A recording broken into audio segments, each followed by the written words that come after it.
Again, good afternoon. My name is Dr. Sanjay Adiwal, and I'll be taking session on DNS attacks. And actually, my PhD also was from the DNS only. What I have done in my PhD, I have created one solution. That solution actually will try to detect DNS tunneling and DNS amplification attacks and other attacks also.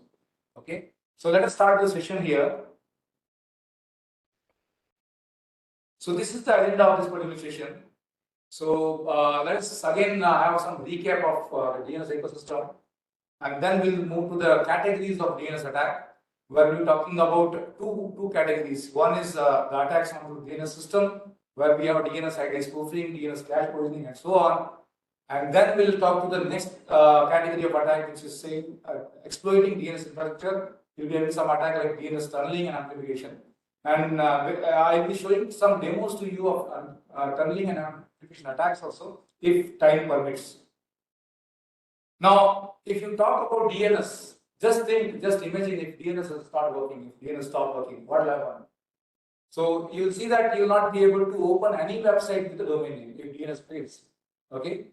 So again, if your DNS is not working, or suppose root itself is not working, you will not be able to send any email to anybody else, right? So your email system will fail because it is heavily relying on your DNS resolution process.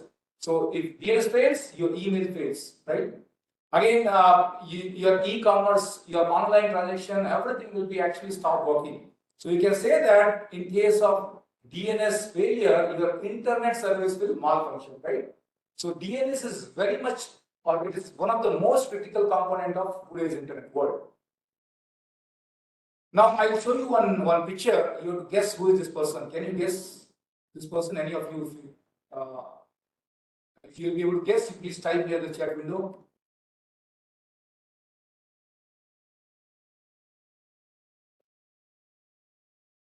Okay, if no more guesses, then I tell you, this guy is actually father of the DNS. Okay, his name is Paul V. Mockpatters, right?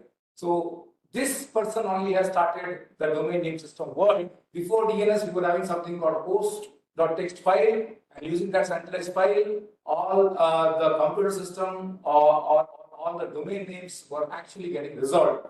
Now with this hierarchical model, right? It is being created by this Paul V. Mockpatters. Now, if you see here DNS ecosystem, you have a lot of components here in the ecosystem. Starting with, you have something called your client, DNS client, which is actually called DNS stub resolver. Then you will be having something called recursive DNS server, which has a DNS cache. And recursive DNS server will actually query the entire hierarchy on behalf of the client to fetch the IP address to domain name and vice versa. So in that hierarchy, you will be having something called root DNS, you will be having something called authenticated DNS servers, which may have master of ons or slaves, right? So these all things all are actually component of this entire DNS ecosystem.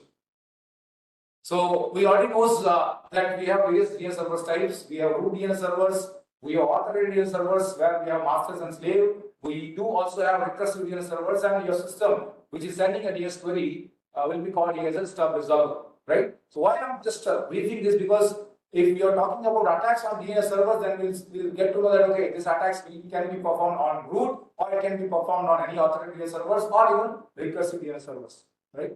So this I'm just keeping some of the slides because I guess this has already been covered by in the morning session by Dr. Balaji. So these slides I just skipped because root DNS servers you already knows. Authenticated DNS servers also you knows, right? And you might have configured also in the morning session. The recursive DNS servers also you know, it's actually the server where the client actually sends the query to the server, and the server will resolve on behalf of the client. And your system is actually called your stub resolver, your client system, right? Now let us discuss here the attack categories. Okay, so basically as I told you earlier also, we have two categories of attack. The first category says that you are targeting the component of DNS ecosystem, right? So you are targeting the root DNS servers, you are targeting the authoritative DNS servers, you are targeting the recursive DNS servers. Sometimes the hackers are targeting the stub resolvers or clients, right? So we have a lot of attacks there in this category. We have something called DOS, DDoS. We have DNS cache poisoning. we have DNS man in the middle attack, and so on. A lot of attacks are there. So this is the first category. Now, second category says that you have some attacks which can be exploiting any internet resources, right? Using those attacks, using DNS actually. So using DNS, you can exploit any internet resources. So you can exploit any website, you can exploit any, say, email service or anything which is part of the internet. Using these two attacks or using this category of attack, you can exploit anybody on the internet. So we have basically two attacks here. Number one is called amplification attack. Number two is terminal attack. So this all the attacks, let us try to understand one by one. Now, first category is what? Targeting components of the DNS ecosystem. So in this category, we have a lot of attacks. Now, this picture shows that we have a lot of attacks onto the DNS ecosystem, right? Onto the DNS client, onto the DNS servers, recursive servers, authoritative servers, and so on. Now, if we talk about DNS client, we have something called DNS ID spoofing, right? So I guess it is there. Yeah, it is there. So what is this DNS ID spoofing? Suppose you have a client system on internet or on local network, and client system is actually querying the local DNS server or any DNS server on the internet, saying that I want to know the IP address of a domain name, right? So each query will be having something called query ID. Okay. So this query ID will uniquely identify that query of that particular host, right? Now, what attacker will do, if attacker get to know this query ID, the attacker can actually reply with the answer, saying that for this query, this is the reply. So the fake reply can be given by the attacker here in this case, right? So this is what is called DNS ID spoofing attack. Okay. And next is actually, if you see here, the actual response which is coming from actual DNS server will be discarded because the answer already it has got from the attacker, right? Now, next attack in this category, where we are saying that attack onto the DNS infrastructure. So we have seen here the attacks on client, right? The attacks on client is this component already it has been covered. Now let us try to cover the attacks onto the recursive server, right? Recursive server. So mainly we have two attacks here, three attacks are there. You can see we have something called DNS cache poisoning, we have something called DNS annex domain attack, and then of course we have DOS attack onto this recursive server, right? So let us discuss those attacks here onto the recursive server. Now, first attack here on the recursive server is what DNS cache poisoning. And if you know that a recursive server will maintain a DNS cache, right? Now, the attacker what will do here? Attacker will try to target this particular cache of that particular say recursive DNS server. So, how will be targeting? For example, if this attacker will send a DNS query to this recursive DNS server, and attacker get to know that the cache of this DNS is empty, suppose, or it is not having the answer for this particular query. Right? This is not there with the DNS cache. Now, if this is known to the attacker, what attacker can do, it will send one DNS query to the recursive DNS server. Right? Now, at recursive DNS server, what it will do, it will try to see its cache, whether the entry for this www.cdec.in is there or not. Okay? So, initially, suppose if it is not there, then what does recursive DNS server will do? Recursive DNS server will send a DNS query to first root here, right? Okay, so and then it will follow the hierarchy and try to get the answer. But what the attacker will do in this case, attacker will spoof the IP address of the actual say DNS server for CDI.in domain, will send the reply back to recursive DNS server. So this is the fake reply which is being sent by attacker to the recursive DNS server. Now the recursive DNS server will get to know that it got one reply from one authorized DNS server. This is already was spoofed by the attacker, and then what this recursive DNS server will do, it will try to cache this particular entry into the DNS cache, right? So fake response will be cached for next whatever TTL which is being given by the attacker. For that TTL, this particular entry will be cached inside the DNS cache. And what happens subsequently, if any other client is asking about the same domain name, the fake say IP address or fake reply will be given to that legitimate client, right? So the client will mistake to some malicious website, right? So this phenomena is actually called here the DNS cache poisoning. You are poisoning the actual DNS cache or the recursive DNS server through some fake reply using spoofing the IP address of the actual authoritative DNS server, right? So this is what is called here the DNS cache poisoning. I just open the chat window. Let me see what. So let us go to the next attack onto the recursive server. So we talked about attack on actually the DNS client, okay, which is called DNS ID query ID spoofing. Then next is on recursive server, which we talk about a cache DNS cache poisoning attack. Now one more attack which can be there onto the recursive DNS server is called NX domain attack. Now what is this NX domain attack? Let's try to understand. Now as I told you, every DNS server here will have something called DNS cache, right? Now attacker, and this DNS cache has some finite amount, right? For example, 1 MB, 2 MB, 1 GB, 10 GB, or some finite amount will be there for this particular cache. Now, what is the motivation of this attacker? The attacker wants to fill this cache, right? So that the DNS server will start malfunctioning. So how this cache will be filled here? Attacker will start sending the request of the unexisting, the domain name is which is not existing in the world. This kind of domain name, it will be keep sending the queries to this recursive DNS server, right? Now, what is happening? Suppose the attacker is sending a query for a domain which is not existing in the world. This recursive DNS server will try to resolve. How it will resolve? It will send the. So what I was discussing here about NX domain attack, where I was telling that the motivation of the attacker is to fill this cache of a recursive DNS server. So if you fill the cache, what will happen? Recursive server will start malfunctioning. So how it will be happening? The target system, so this is one of the systems, suppose it will send a DNS query of a domain which is not existing in the world, right? Now what is happening? To resolve this domain name, it will send a query to the root DNS server. The recursive server will send a query to the root DNS, right? The root DNS will give the reply saying that you please ask to com domain, right? Now what will happen? Again, the recursive DNS server will send a DNS query to the authorized DNS servers of say com here. Now com will say that you please ask about mydomain.com. Now mydomain.com is actually not there in the world.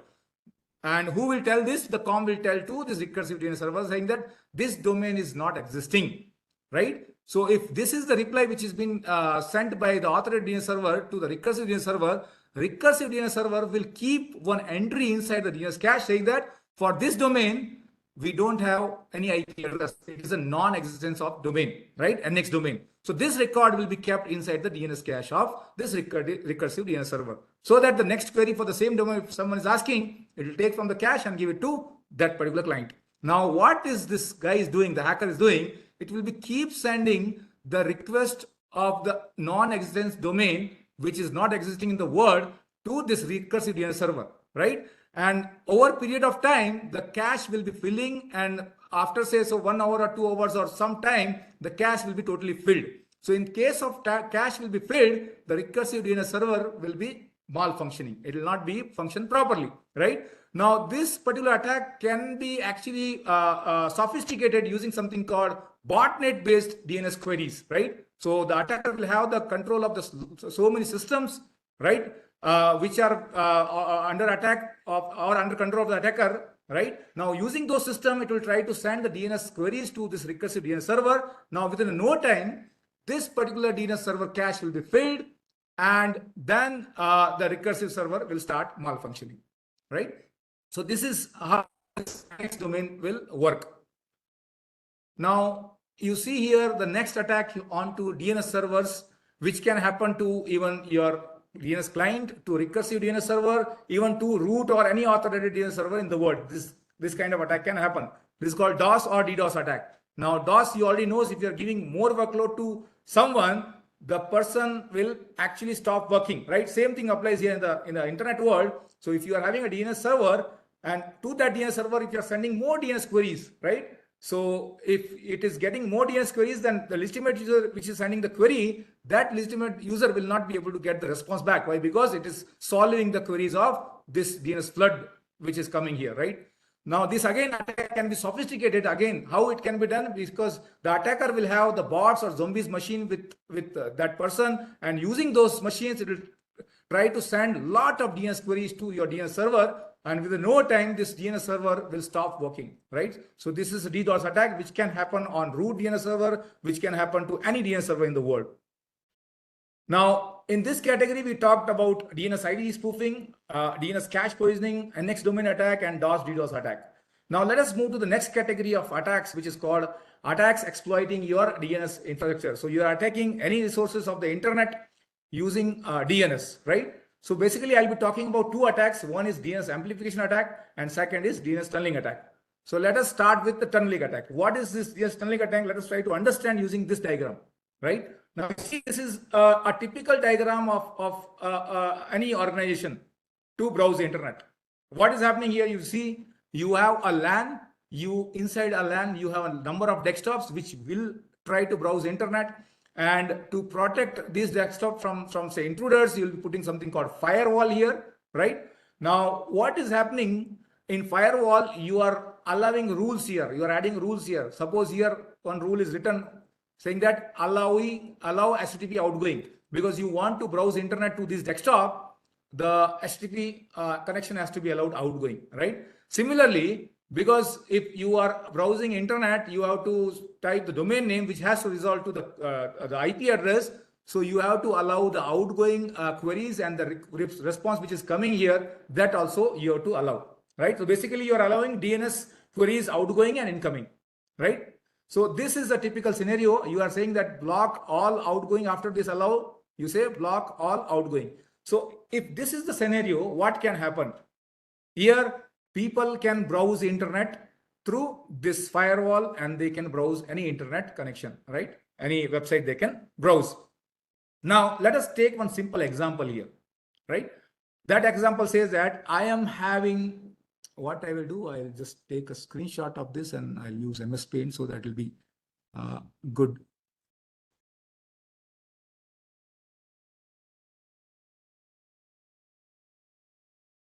Okay, just 1 minute. The system started.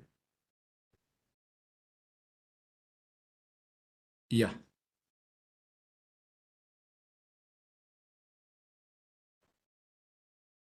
Okay, somewhere some issue has come. What is this? I'm just doing print screen. So it should take a snapshot of this. Why it is not taking, I don't know. Now it has started taking. Okay. So what I'll do, I'll take a snapshot of this to, yes. And then I'll put it on Paint. Yes, this is what I wanted. Okay, now in this scenario, let us see here. So are you able to see this image here, which I'm showing over Paint?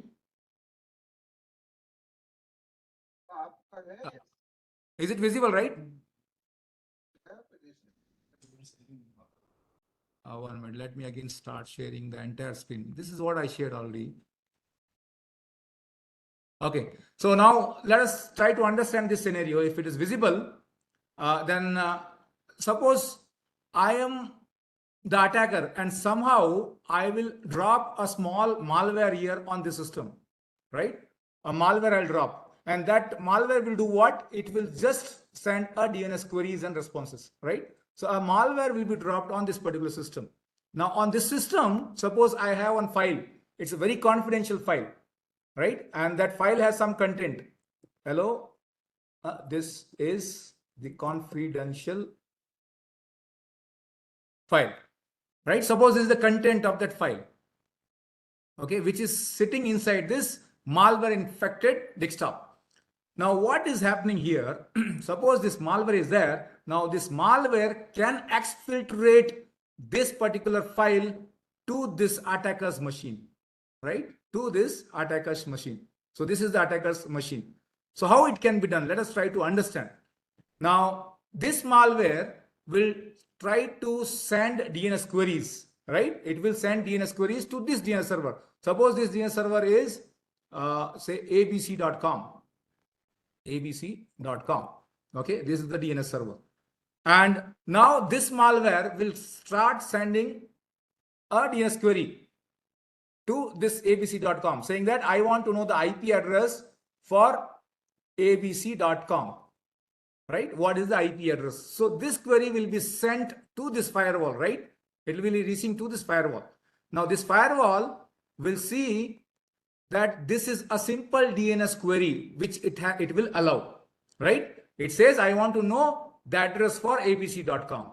So it will allow that query, and then it will be sent to the DNS server somewhere onto the internet, or it may be on LAN. Suppose it is on internet. Suppose on internet here one DNS server is running and it's a recursive DNS server, and this query will be sent to this recursive DNS server, right? Now this query will reach here abc.com, the IP address it needs. Now what this guy will do, this recursive server, this is the RR, this guy will send a query to first root, then it will send query to com, then it will send query to abc.com. Now abc.com is this server, this DNS server, which is under control of the hacker, right? Now abc DNS server will respond to this query saying that the address record is something, which will be sent to this particular system, right? Now what this malware will do, it will say that I got a response back from abc.com. Now it will craft one more DNS query which says hello.abc.com. So what exactly it is doing, it is trying to read the content of the secret file and adding into the DNS query, and that DNS query will be sent to this RR, this recursive resolver, through this firewall. Anyway, firewall will see this query and it will allow here, right? And once this query will be sent to abc.com through this RR, abc.com will get the content of that confidential file, hello, right? Again, the reply will be sent back to your malware infected system. Again, one more query will be crafted here, this.abc.com, and the same will be sent to this RR, and the same will be received by this abc.com say DNS server, which is under control of hacker. So like this, entire file content can be exfiltrated to that particular DNS server, right? So you see that this entire file, which is you are telling it's a confidential file, it can be exfiltrating to this server bypassing your firewall. So this phenomena actually is called DNS tunneling attack. I hope this will be clear to you all. Let us see the chat window here. If it is not clear, please let me know. Yes, very good. It's clear. Everybody is saying it's clear. Good. So this phenomena actually is called DNS tunneling. You are tunneling other traffic through DNS queries and responses. Now you see any file which is sitting here on this malware infected system can be exfiltrated to this DNS server through DNS tunneling attack, and you are actually bypassing this firewall rule. Here the file transfer protocol is disabled. You can see only HTTP is allowed and DNS is allowed, right? So you can see using this attack, any file can be, or any data can be exfiltrated to the attacker system. This is one thing. Apart from that, this malware infected system can give the command and control, CNC, command and control can be given to this particular DNS server, which is under control of the hacker. Means any command the DNS server or that system can run on the malware infected system, and the output can be given back through DNS queries and responses, right? So if this is clear, then let us move back to the slides here. Yeah, so you can see that this is what is the DNS tunneling attack. So how to perform this attack? What are the methods to perform this attack? We have a lot of tools which is available over internet here. Like we have Iodine, we have DNS2 TCP, Thunder DNS, DNS Cat, and so many are there, right? But I'll be showing this demo how this exfiltration can be done using this DNS Cat tool, right? So what setup I have done, if you see, this is the setup which I have done here. I have one attacker's machine. Oh, sorry. I have one attacker's machine here. So this is the attacker's machine where I have installed a DNS Cat 2 application, which is a DNS tunneling tool, right? And then I have one desktop system, means that the LAN system right? Where the malware is installed here, and this malware is same DNS cat 2 malware. And this malware will do what? It will just read the content of the file and try to send it to the DNS server, which is under control of hacker, through DNS queries and responses. So it will only send the DNS queries and responses only, right? And this kind of malware will not be detected by any say antivirus solution, right? Now let us try to see here. This is actually a Kali machine. Both are Kali machine. I'll show you. This is the Kali Linux where I have installed a DNS Cat 2 server, and on this DNS Cat 2 client also has installed on Kali Linux, right? So those Linux system I'll show you first. So this is our Cat 2 DNS server. So I'll start from the beginning here. Already one setup was done.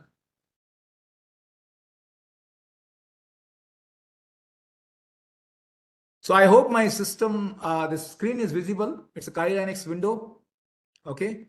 So on this window, DNS cat, this is client. I'll open server. 1 minute. I'll just open the server machine.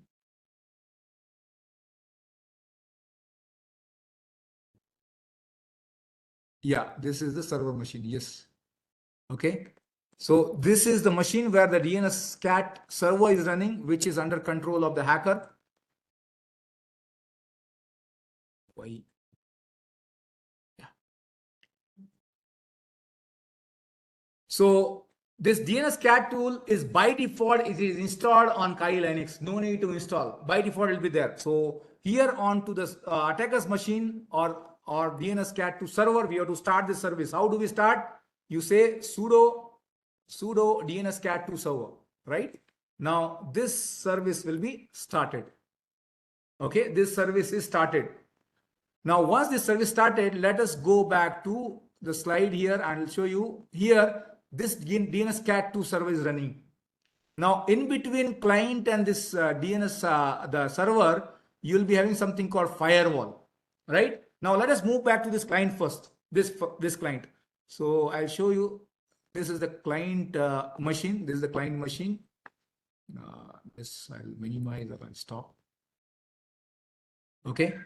And on this machine, if you see, IP address of this machine is this. 2.48 is the IP address of the client. And now on this client, let us try to browse internet. Let us try to browse internet. I hope using command also we can do it. Yes. You see that internet is connected. Okay. Now what I will do now, since internet is working on this client, okay, internet is working on this client, and even I can ping that particular server also, right? Let us see the IP address of the server here. 3.22 is the IP address of the server. From client, I will be able to ping this server.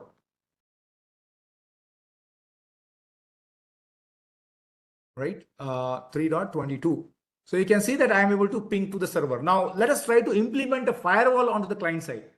So how do I implement the firewall? I'll use something called IP tables, right? So currently I'll say systemctl stop firewall D. A pre-installed firewall daemon is running. Let us try to stop it. Okay. So it's asking for the authentication. Sudo systemctl stop firewall D. Okay, anyway, it's already stopped. Now, next is what? I will see my IP tables rules.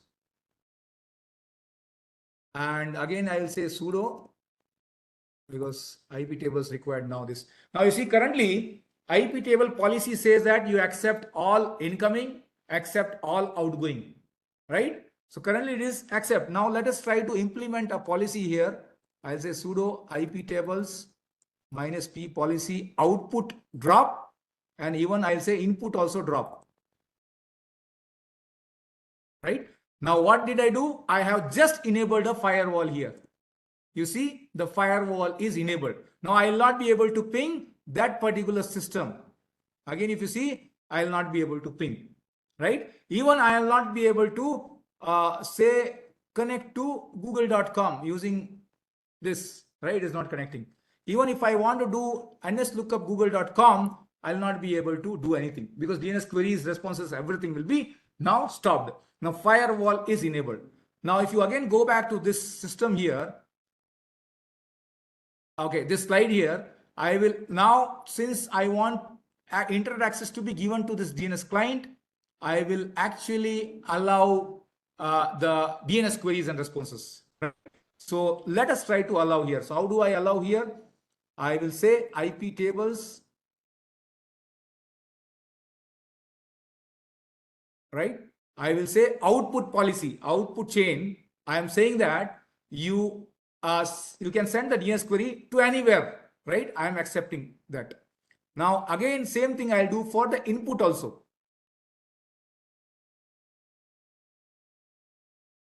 Because reply should come and you should be able to get the reply, right? Now again, if you see IP tables here, I have just added two rules. Sorry.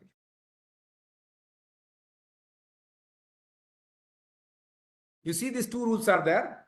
One is outgoing, other is incoming. Now, if you again see, I will be able to resolve. Means the DNS queries and responses are only allowed, but I will not be able to browse anything.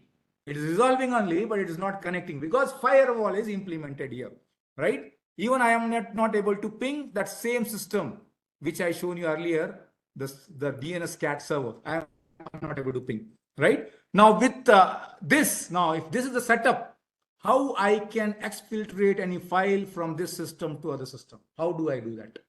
Okay. So for that, what I will do, I will install one malware on this particular system. So that malware is DNS cat 2 tool. It's already there on Kali Linux. I have to just run it. So how do I run it?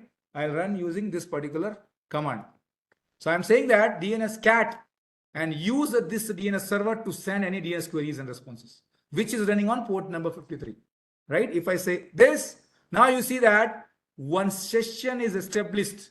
It says this is a client machine. On client, this malware I started running. This malware actually what it did, it established a session with this attacker's machine.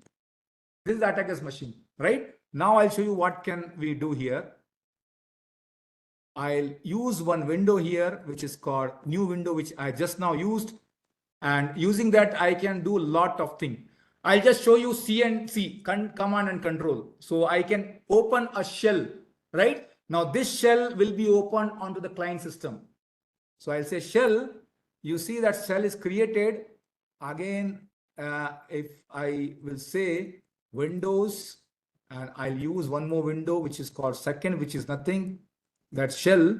And then if I'm executing any command, this command is getting executed to that DNS client where the malware was installed, right? And that malware is sending this kind of responses.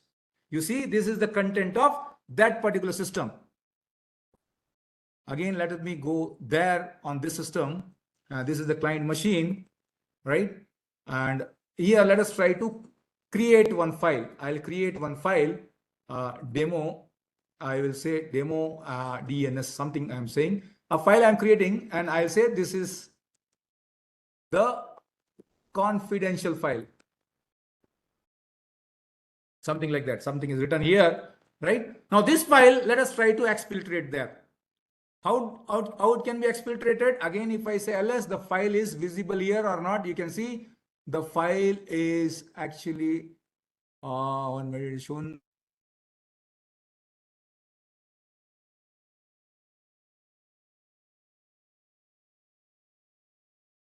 Close this shell and I'll use the first window and I will say download demo, right? Demo and then DNS. Now you see that demo DNS is downloaded onto that other system, the hacker system. On this system, one file got downloaded. Let us try to see the content of the file. So this is the hacker's machine, okay? And you see that demo DNS which we have created. This is the content. So how easily the exfiltration can be done, how the CNC also can be done on the attack, that client machine using the attacker system, right? So this is what is DNS tunneling, which we are seeing, and it is happening through, say, DNS cat tool. Any questions here so far?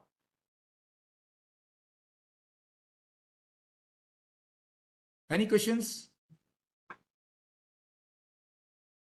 See the questions here. Ah.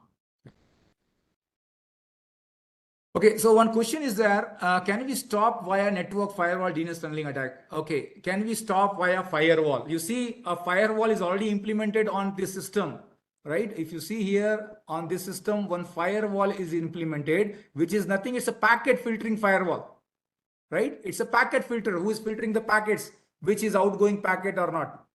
If you see sudo IP tables, this is the packet filter firewall. Now, if you want to implement one IDS IPS, that IDS IPS also will not be able to detect this kind of attack. Why? Because if you see the characteristics of this attack, it is very slow attack. But this tool, whatever I used, it is actually doing a lot of things. It is sending lot of huge numbers of DNS queries and responses. So if you will see lot of queries and responses from same IP addresses, you may think something is fishy. Your IDS IPS actually can trigger one alarm or alert, right? But if you are making this attack steady and slow, no firewall in the world can stop this attack. No firewall in the world can stop this attack. How, what I'm telling, steady and slow, if you see this example, which I have taken just now here, if I'm just writing one code here, which will just send DNS queries, that it will take the content of say one word, and it will keep sending that word to other system, and that too after say every 10 seconds or 5 minutes, right? No firewall in the world can stop this kind of attack, right? It's hard to detect. It's very, very hard to detect. Any other question? No other question.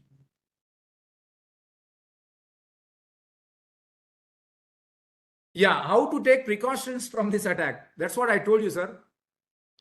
You don't have a foolproof concept saying that this attack, this is the method using that this attack can be mitigated. But you already have some signatures, IDS IPS signatures for some tools. For example, DNS cat 2 tools. For that, some signatures are there. Iodine tools, some signatures are there. Whereas if you create your own tool, which will actually do this kind of thing, then I guess nobody will be able to detect that. If there is, what do you mean by, sir, next generation firewall? I am just talking about reading the content of the file and slowly sending it to the DNS servers, right? As a DNS query, you just add in the DNS query and send it there, right? So each word you, after say 5 minutes or 10 minutes, you take and exfiltrate. So here, your file, if it is 1 MB, it may take 2 days to exfiltrate. But nobody will be able to catch. So many questions are there now. If we limit clients to use some specific DNS, here also if you see, sir, I use my client to use this DNS. This is suppose 8.8.8.8, right? If this has been used here, then still 8.8.8.8 will actually forward this traffic to this malicious domain or malicious DNS server. So it's very, very difficult to stop this attack. So let us go back to the slide here and try to see the other attack.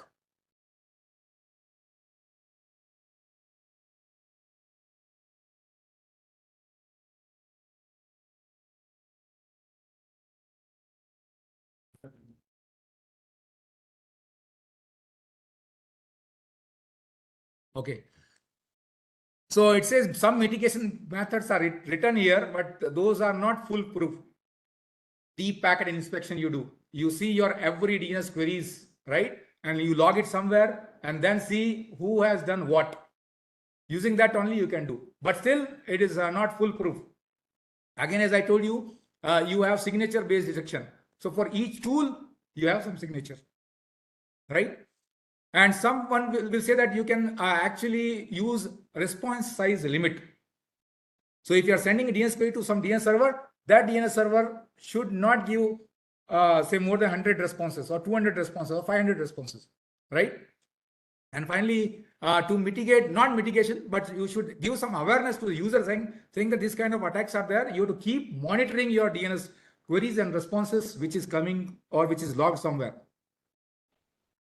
Now, next category of attack in the same, say, attack exploiting your DNS infrastructure is what?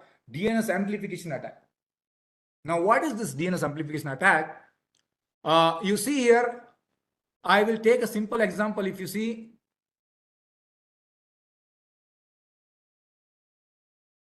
okay, yes, but why it is not showing clearly? Yeah, so now let us discuss amplification.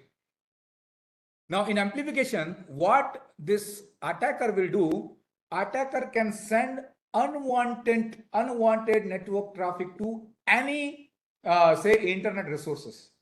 For example, I have, I have this one victim.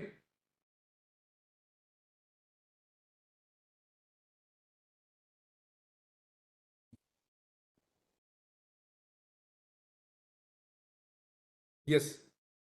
Now, attacker will spoof the IP address of the system. Suppose this system has some IP address.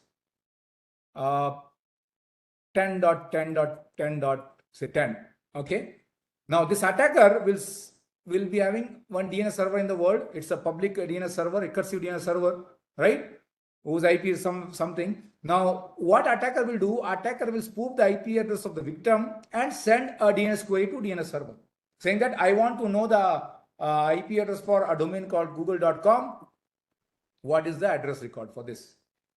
Okay, so this is the query which will be sent to the DNS server. But here it will say that I am 10.10.10.10, means I have spoofed the IP address of the victim. Now what is happening here? The DNS server will try to resolve this, and it will resolve. Once it is resolved, it will give the response to the victim, not to the attacker. Why? Because the IP address was spoofed in the query of the victim, and the response should be given to the victim only. Now victim will get the unwanted traffic. So this particular method or phenomena is called DNS reflection, right? This is called DNS reflection. Now the reflection can become more sophisticated here. Is that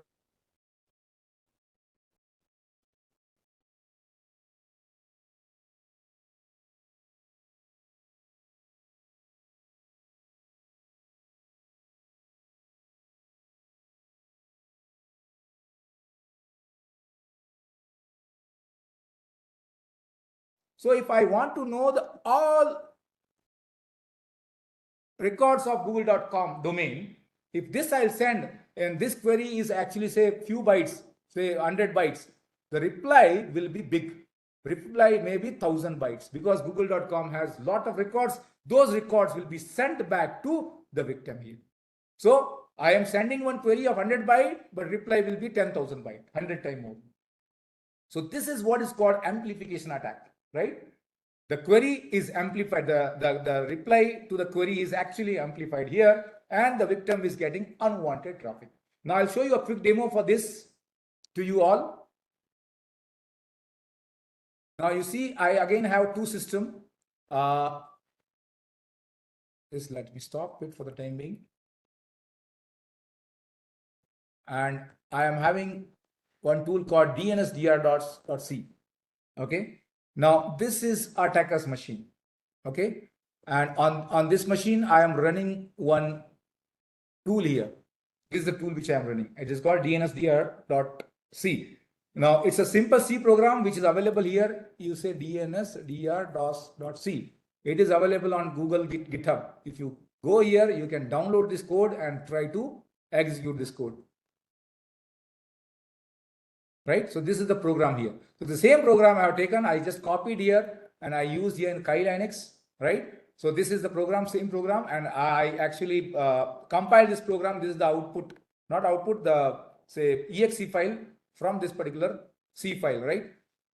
Now, if I'm executing this file, it needs some inputs. It says that I want to spoof this IP address and I want to know google.com, right? All the say records for google.com, right? And this query will be sent to this particular name server. Now, name server.txt is a file where the list of DNS servers are mentioned. If you open this file, so I am basically having two DNS servers. So this query will be sent to 8.8.8.8 and 4.4.4.4. right? So if you go to this particular section of this slide, you'll get to know. Yeah, this, right? So what I'm saying that this is the attacker's machine and this is the victim machine, and these are the list of DNS servers, right? So one of them is A.A.A.A, right? And I'm sending a DNS query spoofing the IP address of victim to this A.A.A.A. I want all the records from google.com, that it will be amplified, the response will be amplified, the response will be given back to the victim, right? So unwanted traffic will come to the victim. So if I'm sending the same query to other DNS servers, public DNS servers, they also will start giving the reply to the same victim only. And victim will get unwanted traffic. So if I'm sending here, say 100 bytes to 10 machines. So each reply is 1000 byte, 1000 into 10, 10,000 byte reply will come to the victim machine, right? So this is what is the amplification attack. And what I can do if I have multiple system like this, bots, which is in a hacker's control. Through those bots, it will keep sending DNS queries, spoofing the IP as a victim, and this DNS server will reply to that victim. And over, say, no time, the victim's network can be choked, right? So how to show you this demo? As I told you, I'll be having this particular machine. This is attacker's machine, and this is the client machine. 1 minute, I'll just show you. This is the client machine. This is the target machine, you can say.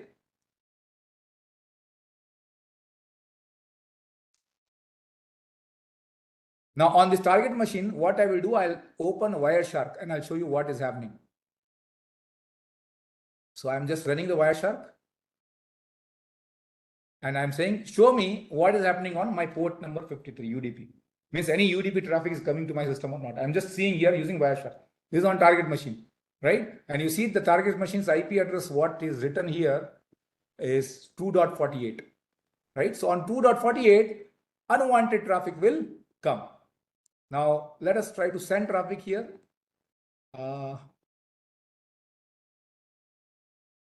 So this is the command which I'll be executing here.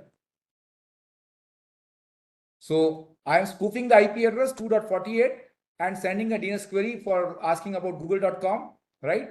And to whom I'm sending? To this list of name servers.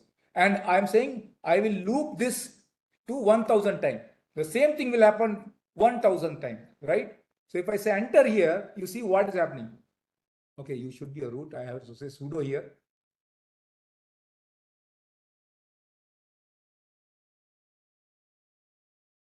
Now see, I have sent a DNS query to the DNS servers here, but the reply has gone to the victim machine. So let us open the victim machine's Wireshark here. You see that unwanted reply from A.A.A.A was coming to 2.48.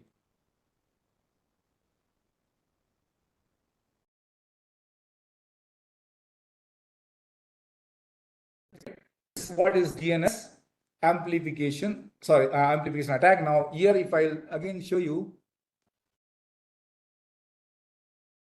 if I'll use the list, suppose list is very big.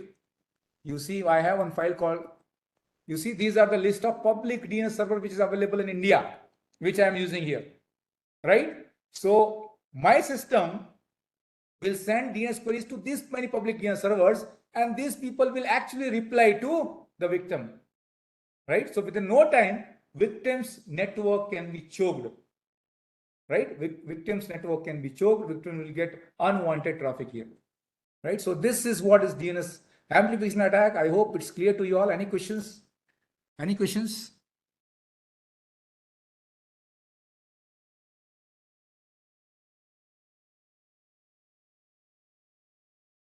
No more questions, right?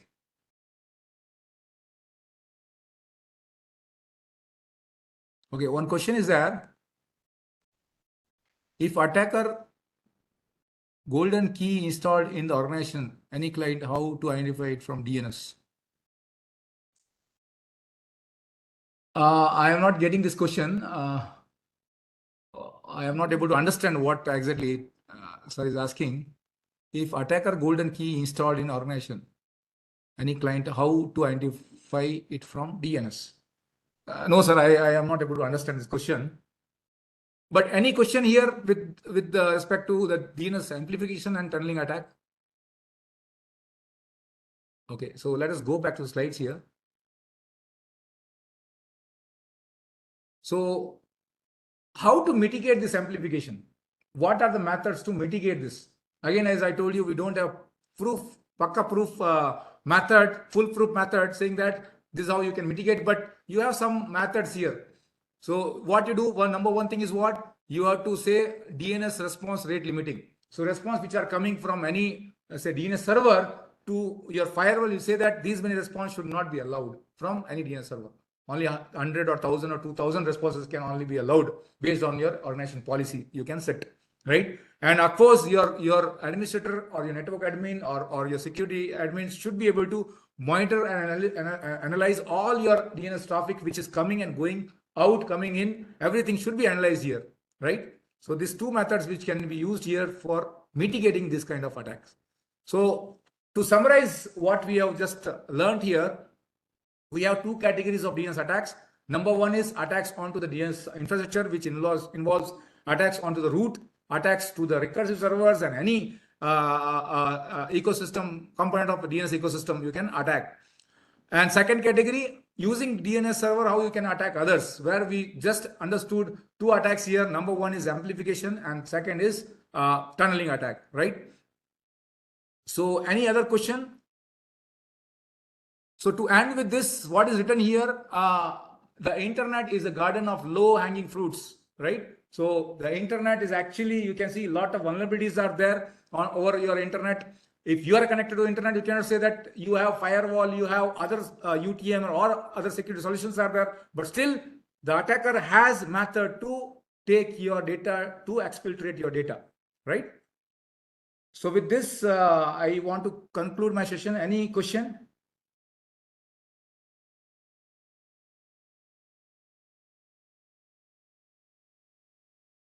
What is the best way to save from this kind of attack? So already mitigation, two mitigation I have just added here. If you see two mitigations which I added here, you have to limit the response size from a DNS server, right? And second is what you keep do the analysis of your DNS queries and responses, keep monitor them, and of course you can see you can be able to mitigate some portion of DNS attacks, not all, right?